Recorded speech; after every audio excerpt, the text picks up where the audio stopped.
Bom, vamos lá, o primeiro podcast, estreia desse podcast maravilhoso que chama Tractana Mandrake, o podcast, que é sobre processo criativo, audiovisual e bastidores, do jeitinho que a gente gosta, que a gente vive, que a gente faz isso há muito tempo.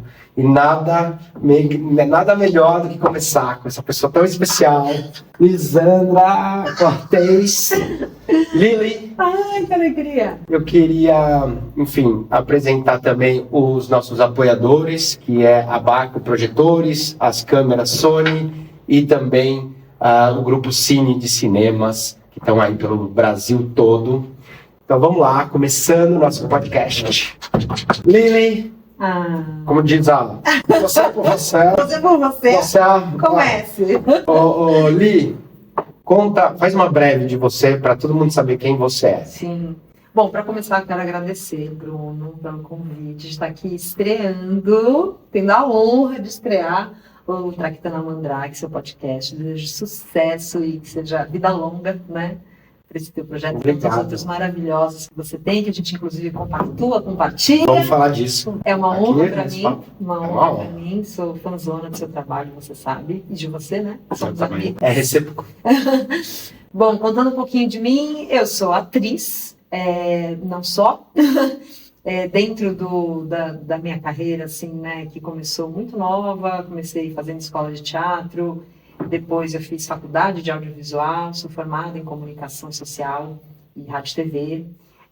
Hoje em dia também, além de ser atriz, eu sou estudante de psicologia, estou no comecinho, mas uma coisa que sempre me interessou, que é saber essa relação do trabalho do ator com o estudo da psique humana, com esse desenvolvimento. E também faço locução, também atuo um pouquinho atrás das câmeras. Essa é uma breve passagem aí pela minha trajetória. Fiz algumas novelas até muito conhecidas do público jovem, cinema, teatro, né? Comecei pelo teatro. E é isso, vamos juntos aqui. Vamos juntos, e você já está muito tempo na estrada, né? Sim. Vamos falar dessa estrada. Vamos começar dessa estrada, a estrada longa dessa vida. Longa estrada. Vamos começar falando da sua infância. Sim. Como é que foi? O que você já deu sinais que você já sabia que tinha aptidão para atuação, para as artes? O que veio, assim, de quando você era menina que eu tô falando, tá? Eu queria que você puxasse isso na memória e falasse assim, na infância. Eu, assim, me vejo desde sempre muito artística, né? E até pelo olhar da minha mãe um pouco. Minha mãe sempre percebia isso, sempre falava, né? Que eu era uma criança já muito artística. Eu tinha muito interesse por me fantasiar e colocar as roupas dela e criar personagens. Eu sempre fui muito piadista quando era criança. Às vezes parava, né, ali a festa para contar uma história, uma piada. Sempre gostei de estar na frente do espelho e fazer performances. E logo muito cedo me interessei pela dança, muito nova, e aí fui, né, ali na coisa da dança, me aprofundando e estudando balé clássico, né, e flamenco e dança contemporânea. E tinha uma coisa muito específica, que era estar no palco nas apresentações de final de ano, assim, aquela sensação de estar no palco. Nossa, eu me sentia muito bem ali, assim, eu me sentia muito, amava o palco, amava estar no palco, amava estar naquelas apresentações, tanto ali me apresentando como nos bastidores, na coxia, me arrumando. Então, já muito cedo tinha quando eu comecei a fazer balé e dançar, já tinha essa conexão com o teatro, com o palco, assim, eu gostava muito. E sempre pedia para minha mãe, me coloca para fazer comercial, me coloca, quero fazer isso, quero estar nas agências, quero fazer publicidade. Então, logo cedo ela foi percebendo também isso, assim, em mim. Né, esse interesse, assim, muito natural, um interesse muito natural. E era aquela criança que pegava o meu primeiro gradiente da minha irmã e ficava fazendo vozes. Eu tinha uma prima e a gente tirava, nas férias, a gente gravava novelas no meu primeiro gradiente, e a gente fazia a sonoplastia, e fazia criava um roteirinho da cena da novela, do que a gente ia fazer, enfim, era engraçadíssimo, assim. Então, acho que muito cedo começou a despertar esse interesse em mim, que veio através da dança. A dança puxou esse interesse pelo palco. E depois, quando já na escola, assim, tinha aquelas coisas de ir assistir uma peça, ou, né, a escola levava a gente para assistir algumas peças, algumas coisas, e eu amava assistir e ver os cenários e a mágica da luz, porque muita coisa acontece na iluminação também, a iluminação ela cria um ambiente, né? Então tudo aquilo me fascinava, sempre me fascinou. E foi assim que começou. Depois da dança, eu, assim, já muito interessada por essa coisa de estar no palco, de dançar.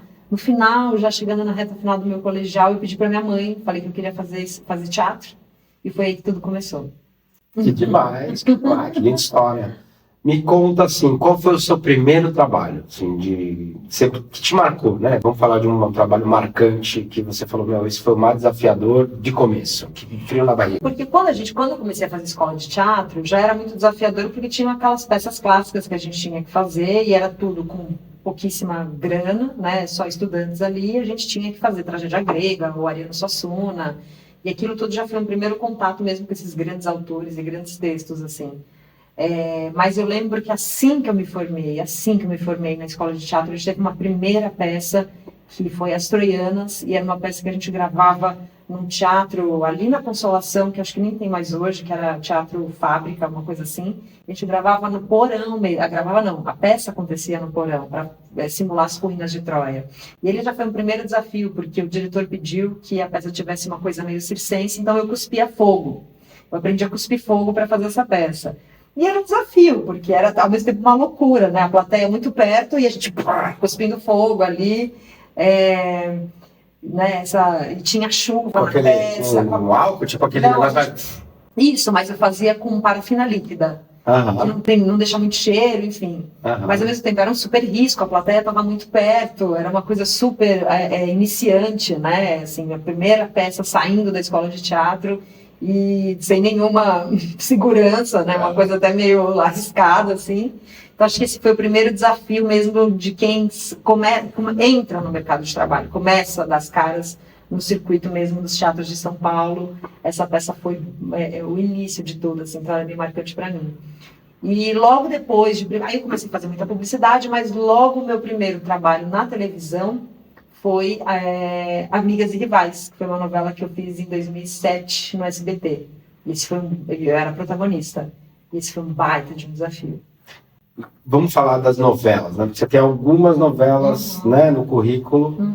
E aí, vamos falar, tipo, tem Poliana, tem Chiquititas, Foi Sucesso, tem essa Amigas e Rivais, que é a primeira que eu fiz, com um elenco maravilhoso. Depois na Record eu fiz Chamas da Vida, fiz Rebelde também, que é um outro grande sucesso, né, da Perfeito. Vamos falar um pouco de processo criativo, né, dessas personagens e desafios. Por exemplo, vamos falar primeiro de desafios técnicos.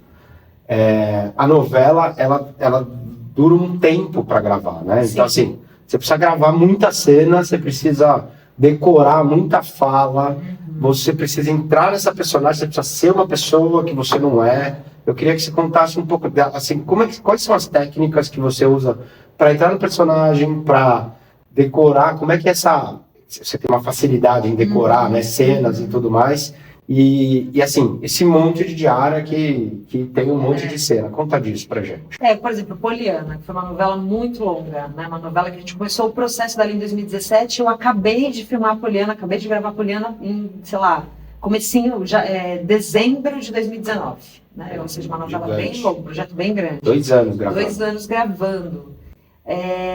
O processo criativo, ele vai acontecendo muito... Bom, a princípio, para começar, eu gosto de ler a sinopse da personagem e gosto de ler o roteiro de uma forma sem nenhuma interpretação, só para conhecer o que vai acontecer no trabalho. Isso é bem interessante. Que é, sem nada. Nessa primeira leitura, vão vindo alguns insights. Então, eu tenho um papel e uma caneta, eu vou colocando qualquer coisa que vem, uma palavra, uma imagem, alguma coisa que vai me dando uma referência para essa personagem.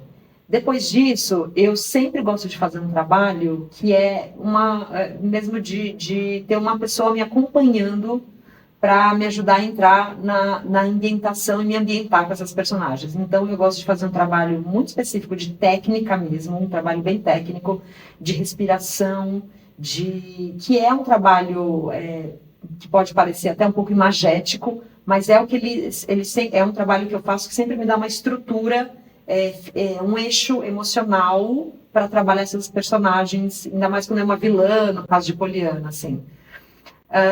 Por exemplo, no caso de Poliana, a personagem era a bruxa malvada total, né? A professora ruim, malvada, e às vezes parece que assim, é malvada por ser, não tem muita razão de ser, ela só é malvada. Só que aí o trabalho do ator está em encontrar camadas para isso, né? Só uma coisa assim, batida, ela é má porque não gera conexão.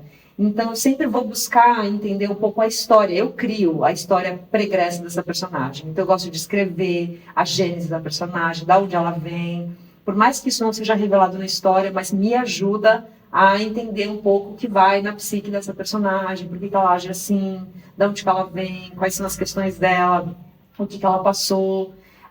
Depois eu gosto de criar playlist da personagem.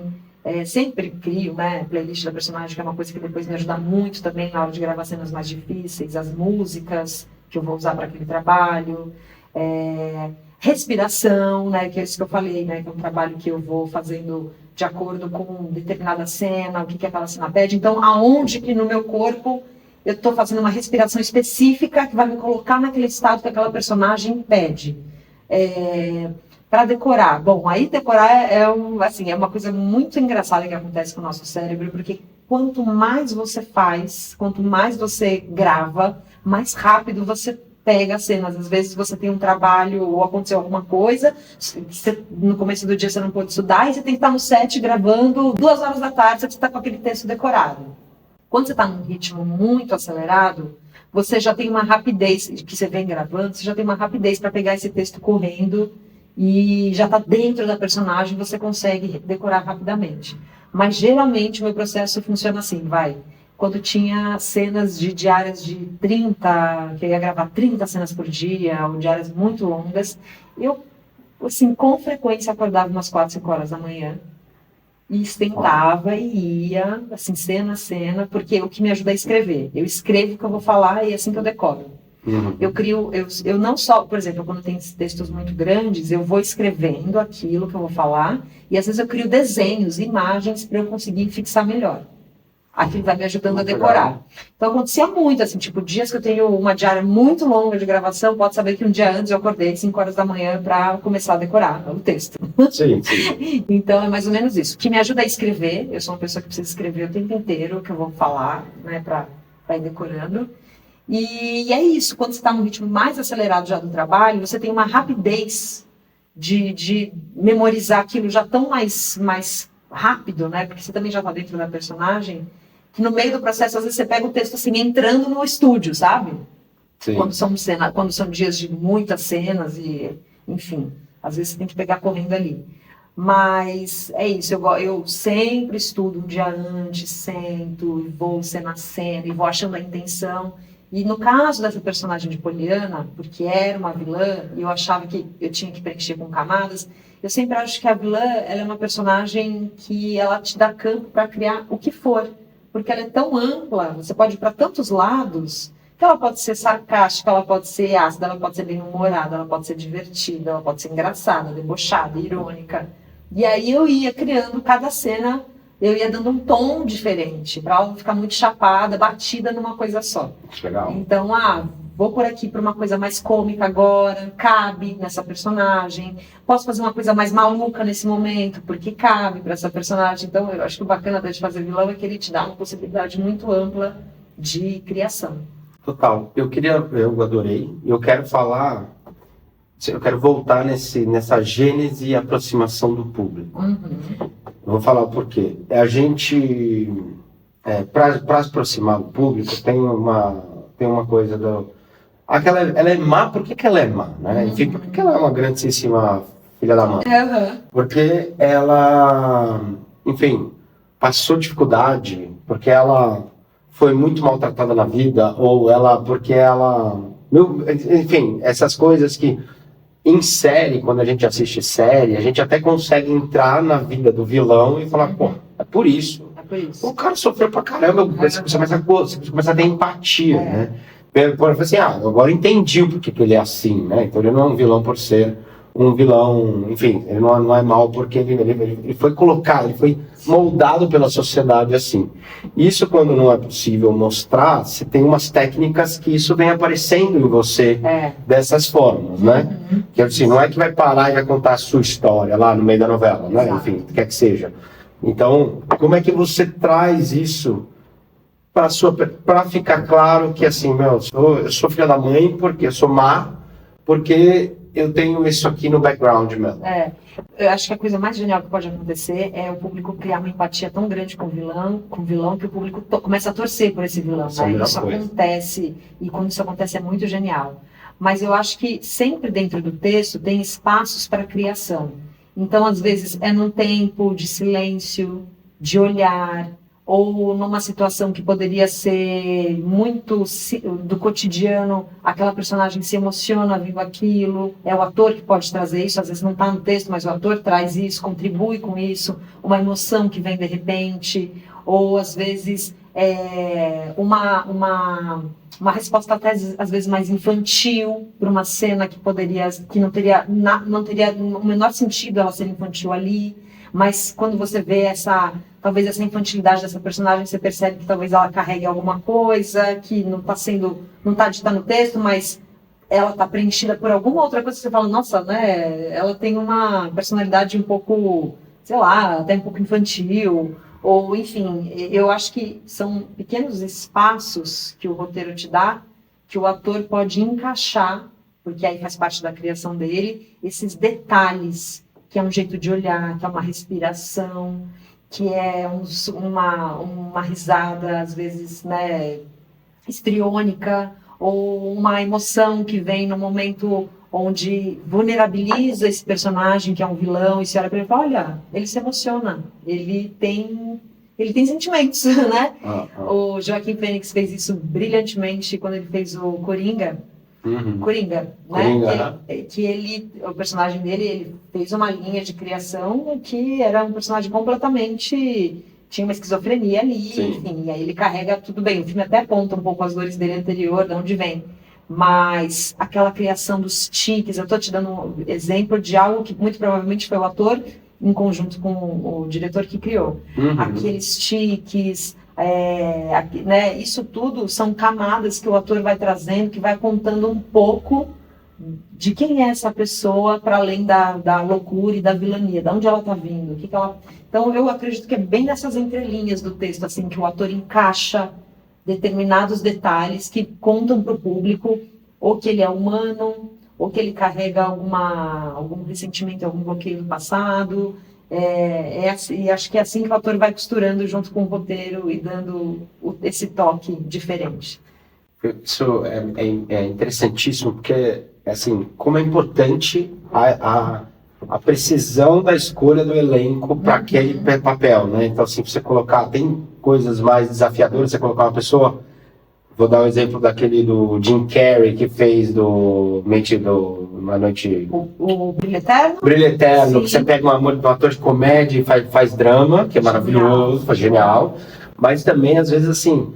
E muitas coisas assim, o papel é escrito para aquela pessoa, né? Fala assim, meu, ele vai orbitar aí, e aí daí, a partir daqui, eu vou até aqui, porque a partir daqui é a atriz que vai seguir e vai fazer a própria criação, e é importante te dar essa liberdade, né? Então, assim, eu vejo aí muito essa oportunidade para diretores que olhem para o elenco e falam assim, eu vou até aqui, a partir daqui criação. É criação, e faz e traz. E, enfim, me surpreende até no set, né? Que você fala assim, meu, é isso, você pegou. E é por isso até que a gente vê que o trabalho de set ou de audiovisual é mesmo muito em equipe, porque o roteiro, ele vai até um determinado ponto, mas quem dá o colorido também é o ator, mas o ator precisa da direção, e precisa do figurino, e precisa da maquiagem para compor aquilo. Total. A iluminação vai fazer toda a diferença, ou seja, é uma engrenagem que um depende muito do outro para fazer aquilo crescer, e um sozinho não faz. Exato, eu falo muito isso em aula, esse trabalho coletivo, né, que é o audiovisual, que é, enfim, toda essa nossa indústria, que é, enfim, a construção de todo a performance da tela, né? A performance do filme é todo mundo se somando, é muito importante. Me lembrou uma cena, só um parênteses, que me lembrou uma cena do aquele filme do Tarantino, que é dos judeus, que é esqueci o nome do filme, do Brad Pitt, que ele faz Sim, vai chegar. Mas tem umas Bastardos Inglórios, aqui a nossa Fê já soprou e disse os Bastardos Inglórios. Veio aqui, ó. Obrigado, Fê. Valeu, Fê. E aí, o Bastardos Inglórios tem uma cena que é o Brad Pitt, que quando ele se encontra numa sala, num evento de gala, que aí tem o Christopher Waltz, que ele fala ele fala assim, nossa, ele já sabia quem era ele, né, que eles estavam infiltrados lá, ele fala assim, qual é seu nome? Aí ele fala assim, acho que Golami, sabe? Golami, que ele tenta ser italiano, ele fala assim, como eu acho lindo esse canto do italiano, fala de novo para escutar ele, Golami. Aí ele fala assim, agora fala mesmo, fala que eu quero muito ouvir. Aí ele deve ter feito, imagino eu, que várias tentativas. E o que entrou foi assim, tipo, ele deve ter feito Golami. E o que entrou, ele fala assim, maravilhoso. Então ele veio pra dentro. Maravilhoso, cara, é esse, entendeu? Você achou, porque, enfim, nessas tentativas e construção do personagem, de como fala, isso vem muito do elenco. Do elenco e do todo, porque o ator também ele precisa muito dessa troca com o diretor, né? Total. Essa troca é fundamental. Né? Eu acho essa troca, é o âmago, né, do filme, sim. É o ponto central, né, do filme. Quando o ator se encaixa muito bem com o diretor e vice-versa, assim, você tem essas potências aí, né, esses trabalhos que ficaram eternizados. Total. Me conta, vamos aqui indo para frente, eu queria saber qual foi o seu maior desafio de carreira, assim? Pergunta difícil. Não, eu avisei que não ia ser perguntas fáceis. Eu acho que, sabe que o maior desafio, eu acho que para o ator de uma forma geral, é quando ele está... Eu estou falando de um geral, não estou falando especificamente de um set ou de uma personagem, mas eu estou falando do trabalho em si, do ofício do ator, né? Eu acho que são os períodos, né, que o ator passa, porque o ator, ele tem...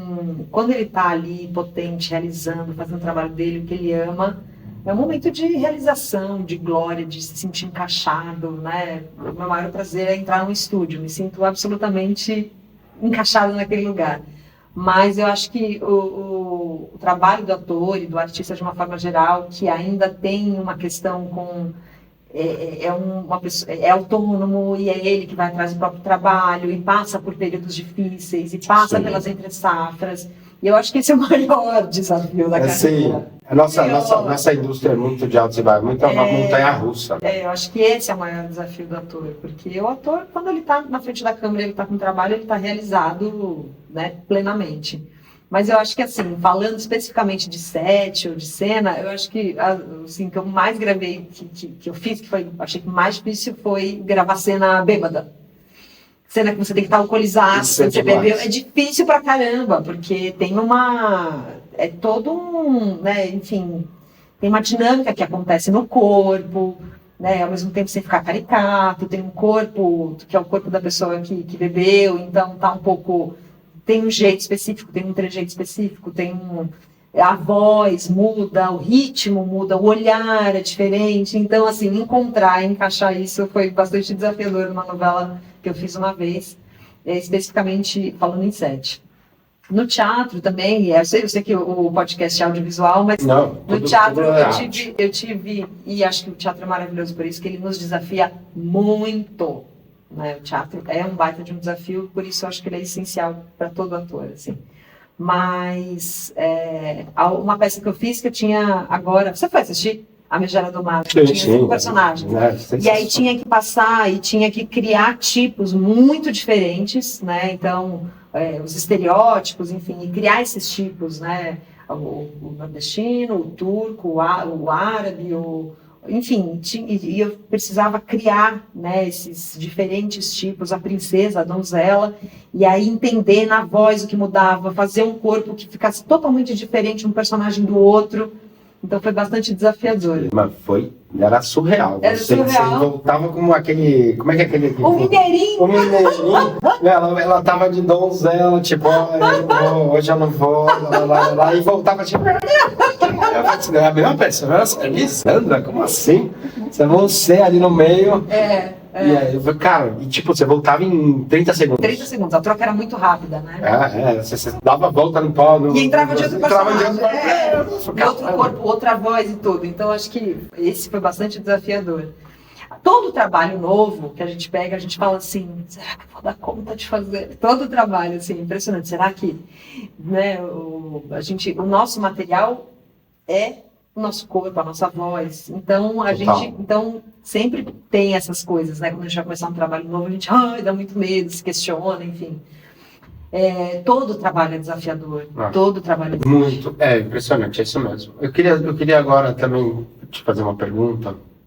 Tem algumas perguntas, mas eu tenho uma que eu queria perguntar para você, é assim, o seu trabalho na frente das câmeras, em cima dos palcos, nas redes sociais, né? Enfim, a Liz, que é adorada assim, inclusive, eu estava para falar isso, a sua vilã de Poliana é muito amada, né? Tipo, você tem fã-clubes da Débora. Da Débora, porque, enfim, você conseguiu chegar nesse ponto, né, de ser amada. Então, um público que fala assim, volta, quero você como vilã e tal. Sim.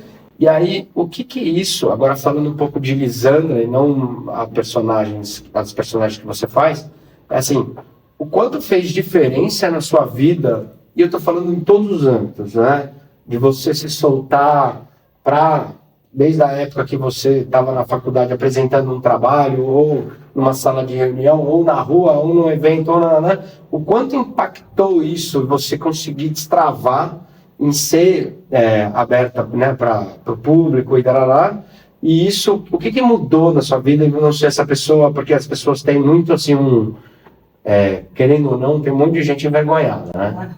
Sim, e você, quanto te impactou você ir para frente das câmeras? Olha, totalmente na minha vida, né? Porque é você ali, é tua cara, você tá dando tua cara a tapa. Se sair muito bem, se você se sair muito bem, você vai ser amada. Se você não for bem, você vai ser odiada, e aí é você, né? É você ali aparecendo. Então, isso muda totalmente até uma relação com a crítica, né? Você se vulnerabiliza com mais facilidade, você cria e estabelece com mais facilidade também uma empatia e uma conexão com as outras pessoas, porque você consegue entender e se relacionar com mais empatia mesmo, né? Acho que o trabalho do ator e o trabalho ali de estar no palco tem isso, exige isso, né? Que você se relacione com o outro e que você crie uma conexão de empatia. Então, acho que isso mudou bastante essa visão mesmo das relações, de como me relacionar, mudou muito. Sim. E eu vejo que, assim, por isso que eu digo que o teatro ele tem uma importância fundamental, assim, porque o teatro, os exercícios de teatro vão te colocar numa dinâmica de exposição e de ridículo. Uhum. E que é importante, é super importante, porque a gente passa por essas situações na vida. Uhum. Não falando de set, de cena, você vai ser exposto a situações de vulnerabilidade, de às vezes estar numa situação que pode parecer ridícula, e o trabalho, e viver tudo isso, e passar por tudo isso, e perder esse medo da exposição, de ficar exposta, de ser julgada, de ser olhada, não que eu não tenha, tá? Não que eu não tenha, acho que o medo de crítica, de julgamento, a gente carrega isso, né? A gente quer ser amado, quer ser aceito. Total. Mas eu acho que de alguma maneira eu fui me adaptando melhor a isso, assim. Eu fui conseguindo ter uma relação melhor com ser observada, me permitir ser observada, me vulnerabilizar e estabelecer conexões um pouco mais sensíveis mesmo, mais de empatia, Isso é muito legal. acho Isso é bem uma ótima resposta. Porque Você me enxerga assim? Será? Você me gosta bastante. Tem, amigo de longa data. Inclusive tem uma coisa também que quando eu fui para frente das câmeras, no começo eu era muito preocupado, né, com esse ângulo, aquele, e você chega num ponto que você não tá mais ligando para isso, né? Isso aí você passa disso, né? Você passa, tipo, que ângulo, tava bem aí meu cabelo, e você começa a prestar atenção no como você tá colocando conteúdo, como você tá, né? Sim. Passando aquela emoção e etc, né? E comunicando, mesmo na hora de comunicar, né? Então acho que com certeza, porque é isso, logo no primeiro trabalho, nos primeiros trabalhos, você vai ficar se criticando, se julgando muito, né, olhando para a forma, como você está falando, ou sua voz, que pode parecer um pouco esquisita no primeiro momento, se julgando, mas chega um momento que você atravessa isso, e é só a prática que te dá isso. Você atravessa isso, você realmente começa a olhar porque você está expressando, como você, ator, artista, está se expressando ali. E, enfim, eu sou super crítica também, sempre me olho vendo aonde eu posso melhorar, né? Claro. Mas acho que você vai perdendo um pouco esses medos, né? De ficar, de repente, estranho ou de, né, se colocar numa situação esquisita, ridícula. É isso. O trabalho do ator pede que você rompa um pouco com esses códigos e com esses medos, e acho que... Como é que você faz? Eu nunca te perguntei isso, hein? Eu tenho uma curiosidade. Como que, quando um ator chora, e chora de verdade, chora, que quer dizer, né? Sai lá, se emociona. Eu ouço falar de várias técnicas, né? E aí, enfim, não existe certo ou errado. Mas qual técnica você usa? Eu entro em contato. Primeiro, se é uma cena que eu preciso me emocionar, eu vou ficar naquele dia bem concentrada, eu vou estar concentrada, vou ficar em contato, assim, sem falar muito, sem brincar muito, sem me perder muito, assim, de ficar me dispersando. E eu gosto de ouvir música, a música me ajuda. Para mim, a música é um ótimo condutor para estados, né? Euforia, alegria, mais introspecção. E aí eu fico tão presente, é muito engraçado como vem a emoção para mim, acho que para cada um funciona de um jeito, né? Mas para mim funciona da seguinte maneira: eu fico tão presente naquele momento, no que eu estou vivendo, e aquilo para mim é aquela presença naquele momento de não me distrair com nada e estar totalmente aqui, isso me gera uma emoção, isso me traz uma emoção. E aí se eu for falando, e se eu for ainda antes me concentrei, ouvi uma música, entrei num estado, isso vai me levar para uma condição onde eu vou chegar na emoção que eu preciso. Dependendo da cena, se é uma cena que eu preciso estar realmente muito ofegante, ou é uma emoção que vem com catarse, aí antes eu preciso fazer um trabalho físico. Eu preciso me agitar, eu preciso, né, sei lá, correr, eu preciso fazer algum aquecimento físico, se a cena pede isso, né, para que eu chegue num estado que me coloque num corpo mais ofegante, e aí isso vai me gerar uma emoção por cansaço, vai me gerar uma emoção por raiva, né, então depende muito da cena, mas geralmente se é uma cena assim, essas são as diferenças, né. Demais. Eu adorei. Você sabe que eu e a Elisandra, a gente grava conteúdo juntos. Gravamos. Assim, e eu não aguento ela do meu lado, não. A gente ri muito. A gente ri muito. Não, e assim, ela fica fazendo umas coisas que eu não consigo. E aí eu tenho que gravar, não tenho essa experiência toda, e eu tenho que fazer, e ela pega o clipe e fica assim, mas como? Aí eu assim, para de fazer isso, que eu não consigo me concentrar, eu vou ficar aqui dando risada, e a gente fica, corta, deu risada, corta, deu risada, e eu não consigo. Não tem nada melhor que isso. Não, é muito bom, né? E aí, enfim, é muito divertido, tá? Trabalhar ao seu lado, né? Então, vamos falar aqui um pouquinho dos conteúdos que a gente cria. Uhum. Como é que é esse processo, né? Que a gente faz, que, enfim, a gente busca o filme. Conta você, assim, como é que é a sua impressão disso? Legal, porque tem muita gente que pergunta, como é que vocês criam isso? Vem tão rápido? Vocês criam de que jeito? Alguém dá o roteiro para vocês? Eu falo, gente, não, a gente cria tudo no dia que a gente vai fazer. Eu acho que a gente tem uma conexão muito boa de criativa e você, né? Somos dois criativos, assim, que funcionam muito bem juntos. E aí a gente tem essa coisa de conversar um pouquinho antes, entender o que a gente vai falar, né? Que filme, a gente está vindo numa linha de filmes mais old school, mais antigos, e a gente seleciona 3 que a gente tem vontade de falar, e a gente vai fazer uma pesquisa desse filme. E o que é mais legal é que a gente vai, assim, tá, desse filme a gente vai falar o quê? Como ele foi feito, a gente definiu assim, né? A gente definiu que a gente falaria ou como aquilo foi feito, ou por quê, né? O como ou o porquê do filme. E aí a gente divide esses filmes entre como foi feito, como foi gravado, como foi essa luz, como foi esse efeito, como chegaram nessa imagem, ou a gente vai para o porquê. Por que fazer esse filme? Por que esse roteiro? Né, quando a gente fez lá o filme da Eva Green, que é o The Dreamers, que a gente foi pelos sonhadores, a gente foi pelo porquê. Por que de contar aquele filme? Por que o Bertolucci quis fazer aquele filme? Sim. Né? Então a gente divide assim, e aí a gente vai fazer uma pesquisa de roteiro, estudar mesmo o filme, a gente dá uma estudada, e a gente desenvolve um roteiro juntos, que aí é uma mente muito engraçada que trabalha de um jeito assim muito bom nos dois, né? Um fala, o outro isso, outro dá ideia, isso aqui, parará, e a gente consegue criar esses roteiros assim, nesse bate-bola que a gente tem. E aí a gente roda, né? A gente vai rodando e muda aqui, muda ali, vai fazendo, mas é um trabalho muito prazeroso, porque ele é extremamente criativo nosso, né? Das nossas ideias, dos nossos gostos, daquilo que a gente tem vontade de falar.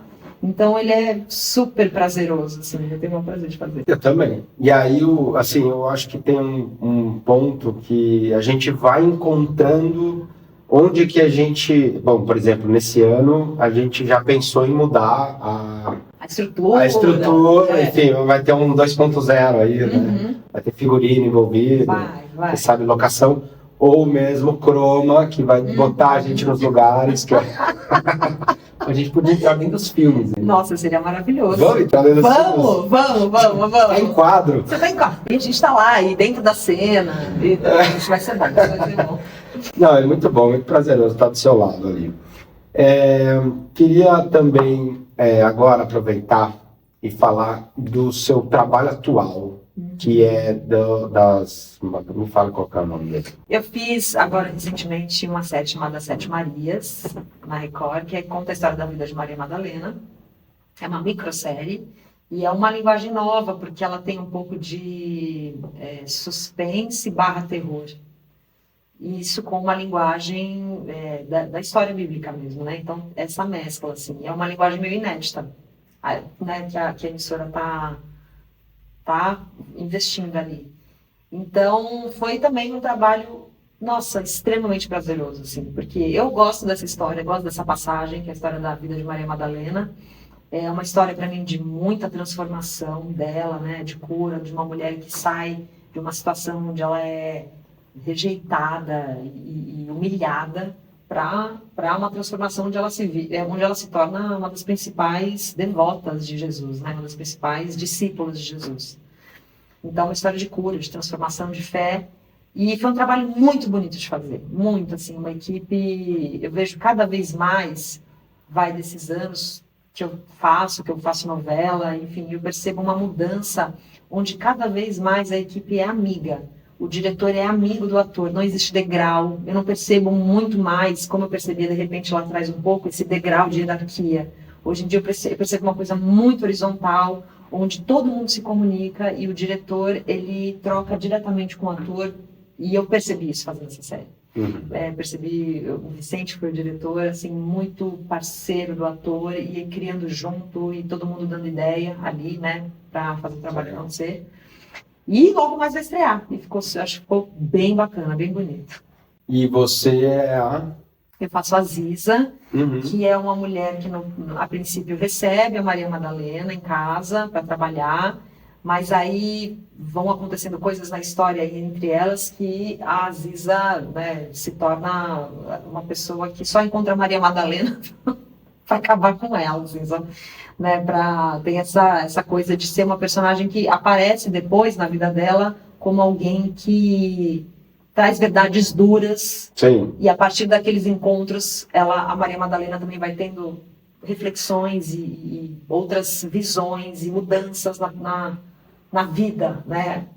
Então isso acontece nessa história das A sincerona. A sincerona, Sincerona, claro, porque eu não vou contar os detalhes, mas assim, Sim. uma sincerona porque ela vai vendo assim, pô, existe alguma coisa aqui entre ela e meu marido. Né? E aí- Tá. Temos aí umas Temos aí nuances. umas Temos nuances. nuances.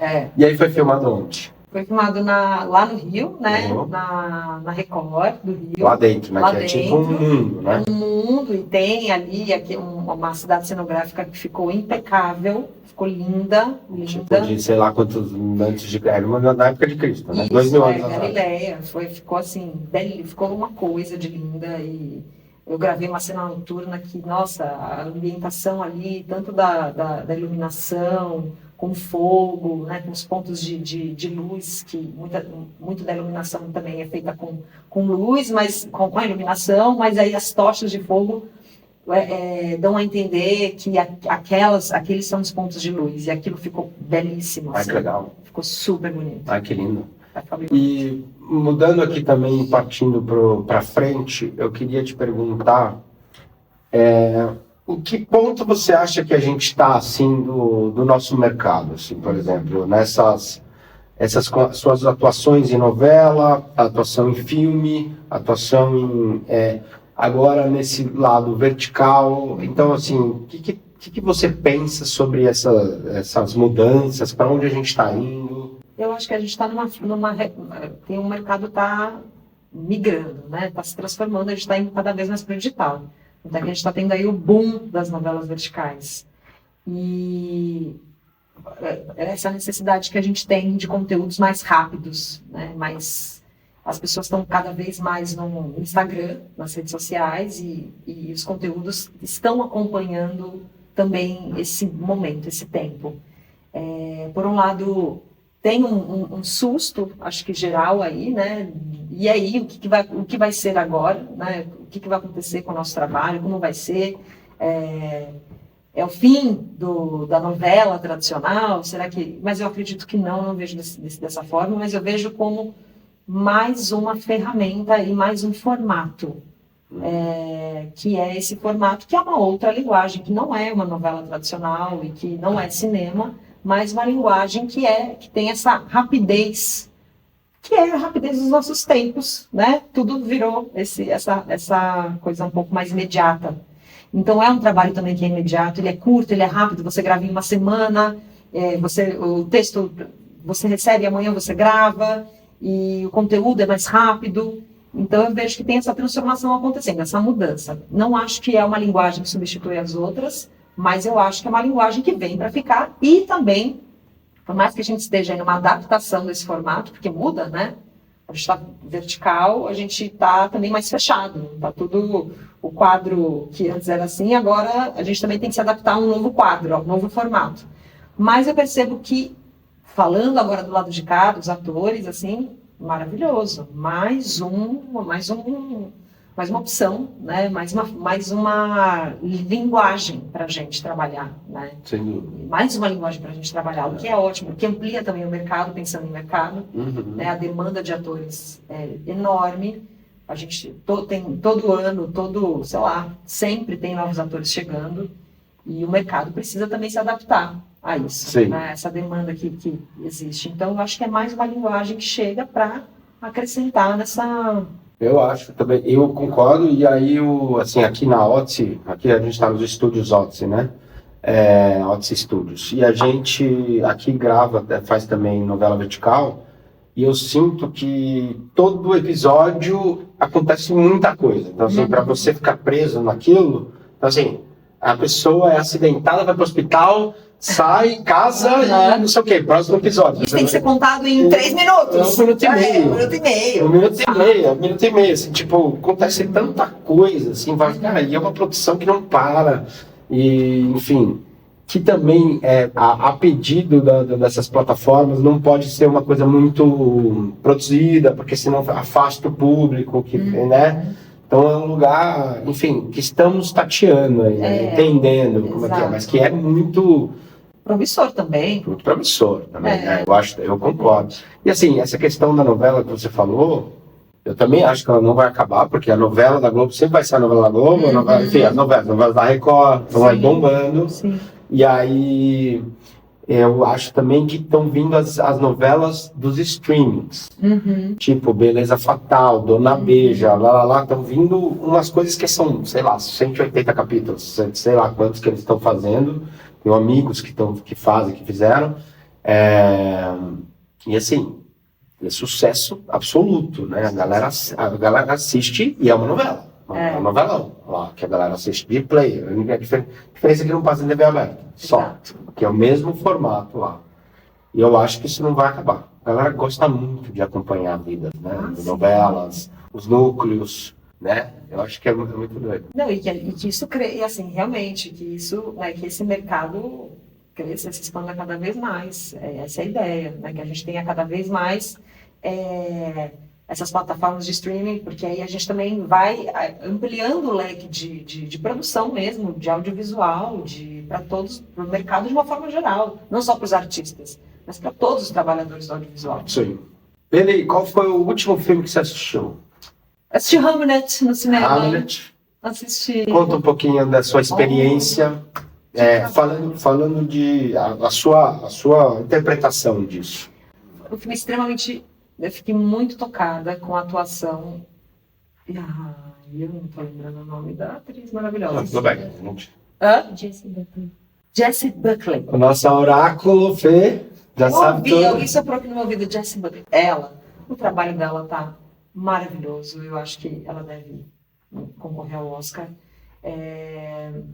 Porque ela expõe ali uma vulnerabilidade e uma emoção ali tão forte, nua, potente, grande, que é uma coisa muito, muito impactante de assistir, assim.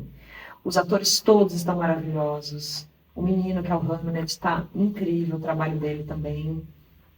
Acho que a diretora tem uma visão bastante delicada e já vi algumas entrevistas dela falando sobre o luto, e sobre o ator se colocar de uma forma tão vulnerável que ele permite que as outras pessoas acessem, né, que os espectadores acessem o ator mesmo, né, que acho que esse é o grande ofício do ator, se colocar vulnerável para ser olhado, independente de vergonha, independente de qualquer coisa, né, e assim te permitir se colocar vulnerável também, né, te permitir ao espectador abrir as suas vulnerabilidades. Mas e aí aconteceu que eu fui conhecer o Globe Theatre de Shakespeare em Londres, e aí fiquei mais emocionada ainda, né? Porque as cenas finais elas são reproduzidas, não são gravadas lá, mas é como se fosse, né, gravadas naquele teatro. A história é a história do filho do Shakespeare, né? Que é o Hamlet, que deu origem à peça Hamlet. Ah, sim. Então, tá um trabalho, assim, tudo é muito bonito nesse filme, acho que se você vai assistir, você vai adorar, porque a fotografia é belíssima, mas o trabalho dessa atriz em especial tá uma coisa, assim, de perder o fôlego. Teve até a diretora de elenco, né, que fez um comentário no festival, no prêmio, numa premiação. Ela falando sobre isso, né, falando sobre a vulnerabilidade, falando sobre como é se colocar vulnerável a ponto de se permitir ser visto totalmente sem nenhum bloqueio, sem nenhum disfarce, sem nada. E a gente percebe muito isso nas atuações, assim. Então, é um trabalho que me impactou bastante, é um filme que mexeu muito comigo, assim. Uau. E deu um choro, uma choradinha. Nossa! Me emocionei junto, muito, assim. Tá incrível. Todo mundo fala que se emociona muito nesse filme. Vendo o trabalho dela, assim. E acho que mexe num lugar muito, pra mim, né? Acho que pra cada um pega uma coisa, mas como lidar com o luto. Né? Viver o luto e o tanto que essa personagem, já vou dar um spoiler aqui, ela tenta evitar a morte, ela tenta evitar com todas as forças a morte, né? E aí, em determinado momento ela aceita que não há mais o que ser feito, ela aceita que não tem mais o que ser feito, e isso é muito bonito, né, do filme, assim, esse momento de vulnerabilidade onde ela aceita que não tem mais o que ser feito, e aí vem essa bem, bem interessante. Ai, que lindo. É. Maravilhoso. E agora, eu queria, na verdade, colocar você para dar da sua maneira de falar para as pessoas. Eu queria que você desse um recado. Um recado? Um recado, mas um recado de uma maneira, enfim, do seu jeitinho. Do meu jeitinho. Que é as pessoas que estão começando agora nessa vida, né? Porque a gente fala com o público também que está começando, seja qualquer idade, mas assim, desde os 15 para frente. O que você gostaria de falar para ela? Esse público que está começando. Câmeras close. Não o público, né? O pessoal que está começando nas artes, né? Nas artes e na atuação. Eu acredito assim que quando a gente tem um sonho e a gente tem um desejo muito grande de realizar algo, a gente vai ser muito testado naquilo. A vida vai desafiar a gente, vai testar a gente assim muito, né? Mas eu gosto de falar de uma persistência, não uma persistência cega, mas de uma persistência que vem acompanhada de trabalho, estudo, busca por crescimento, por se melhorar, seja como atriz, como ator, como pessoa.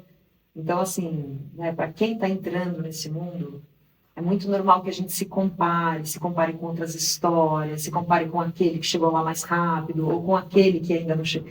Enfim, o meu conselho é que quem está começando agora, que trilhe o seu caminho, se esse é de fato o sonho, o desejo, ser ator, ser artista. Muitos desafios vão aparecer nesse caminho, mas que trilhe o seu caminho, assim, que procure, né, que estude, que queira ler, que queira conhecer o que está passando, o que está acontecendo no teatro, no audiovisual, nas artes, que se interesse profundamente por isso. E, acima de tudo, que tenha uma capacidade também de se conhecer, de se melhorar, porque isso faz toda a diferença nesse trabalho. É um trabalho que envolve relações humanas. A gente está sempre se relacionando, mas é um trabalho que você está diretamente associado a uma equipe ou a um público, então é muito importante que você também se conheça bastante. Mas eu diria isso, assim, para não desistir pelos desafios, porque eles vão sempre aparecer, não importa o que a gente faça. Mas que essa persistência ela deve estar associada a estudo, a busca por desenvolvimento, a crescimento, a pesquisa, a leitura. Eu acho que não tem erro, né? Quando você tem um propósito e você se dedica nele, você vai colher seus frutos. Acho incrível. Eu vou colocar um adendo aqui que faz parte de um filme que a gente está fazendo aqui na casa, mas eu não posso dar spoiler do que é. Só que tem uma coisa que tem tudo a ver com o que você está falando, que que a gente também precisa estar disposto a viver um novo sonho se o plano muda. Com certeza. Então, assim, com certeza. Vou botar isso no âmbito da atuação. Eu gostaria de ser aqui, esse tipo de artista, de elenco, mas a vida me colocou aqui e eu, enfim, mas é uma oportunidade, eu vou seguir aqui, então a gente tem que estar disposto, né, esse viver novos sonhos, né? Com certeza. Acho que nada é definitivo, né, e a gente pode no meio do caminho mudar de ideia, a gente pode se ver, sei lá, sendo mais feliz e realizado em outra área também, isso pode acontecer. Então, assim, né, é muito individual isso, assim, você saber o que é para você, em que momento que você está, mas por isso que é muito importante se conhecer, né? Porque assim, você vai saber de você fala, não, agora é o momento onde estou querendo realizar outra coisa, estou querendo fazer um trabalho que seja, sei lá, estou querendo trabalhar numa biblioteca, não quero mais, né? Você tem que saber os seus desejos e onde você quer estar. Total. Muito lindo. Você sabe por que chama Tractana Mandrake? Por que se chama Tractana Mandrake? Eu vou te falar, ela fica fazendo essas piadinhas, eu tô com vontade de rir. Por que se chama Tractana Mandrake, Bruno? Tractana Mandrake é o seguinte, Tractana é o que a gente usa para fazer, é como se fosse uma gambiarra, né? Só que é uma gambiarra organizada, vamos dizer assim, né? A Tractana que a gente usa no nosso mundo do audiovisual para, enfim, pendurar uma coisa, colocar uma coisa passando na frente da câmera, a gente usa uma tractana. E mandrake é uma outra tractana que você coloca na frente da luz para dar esse efeito, por exemplo, de plantas, de janela, enfim, ou mesmo só dar um pouco de luz e sombra. Isso chama mandrake. E que também é uma gambiarra. Então, assim, tractana mandrake Gambiarra. é a gambiarra da gambiarra. Ou seja, é uma dupla É gambiarra. a dupla gambiarra. Então, tá Ô, Bru, só para concluir isso que eu tinha falado antes, quando você me perguntou, né, de às vezes a gente mudar um pouco de visão no meio do percurso, no trajeto, assim, porque é muito comum hoje em dia, tô falando da minha classe, que é os atores, né? É muito comum a gente estar aqui fazendo um trabalho, mas daqui a pouco a gente precisa, sei lá, fazer coisas paralelas, né? Porque é complexo o meio, né? É complexo se manter. Então, e assim, isso é muito natural, né? Que a pessoa trabalhe como ator, mas também faça parte de uma equipe e trabalhe como assistente de direção e também faça, sei lá, trabalhe com... É muito comum que isso aconteça, né? Então, eu acho que isso é uma grande realidade e vem acontecendo. Nossa, percebo isso comigo, com pessoas. A gente precisa ter muitos leques, assim, né? A gente precisa abrir muitas abas. Total. É bem isso. E a gente é plural, né? Precisa ser plural. Isso é fundamental na nossa profissão, no nosso mercado. Essa capacidade de se reinventar e de se colocar em outros lugares também, né? Hoje eu estou aqui atuando, mas eu posso fazer uma assistência de direção, mas eu posso te ajudar no criativo, eu posso, né? Ou não, sei lá, posso estar aqui, mas posso dar aula, enfim. É o que a gente faz, né? O que a gente faz na vida. É o que a gente faz. Estamos falando para os outros, estamos falando para a gente. Exato. É uma experiência própria. Exato. Ai, que demais. Eu vou falar que, enfim, felizmente a gente vai ter que... Já acabou o nosso tempo? Acabou o nosso tempo. Não acredito. Não que tenha tempo, mas enfim, eu amei. Também. Também. E aí, estive aqui, ó. Vai, Marília. Com Lisandra Cortez, essa pessoa maravilhosa, encantadora, que é muito profissional, uma pessoa que, enfim, faz a diferença, né, pro mundo, né? Acho que com certeza. Vai me emocionar, sim. Essa é a ideia. Mas vamos lá. Então, estamos aqui no Tractana Mandrake, o podcast, a estreia. Obrigado, que honra estar aqui com você. Honra minha estar aqui no primeiro episódio de Tractana Mandrake. Eu desejo muito sucesso. Sabe que eu sou sua fã. Eu desejo que você brilhe muito e que seja um estouro de sucesso. Não, e depois a gente vai voltar, né? Logo mais. Logo mais. Então, gente, Obrigada, um beijo. Obrigada. Até. Até já.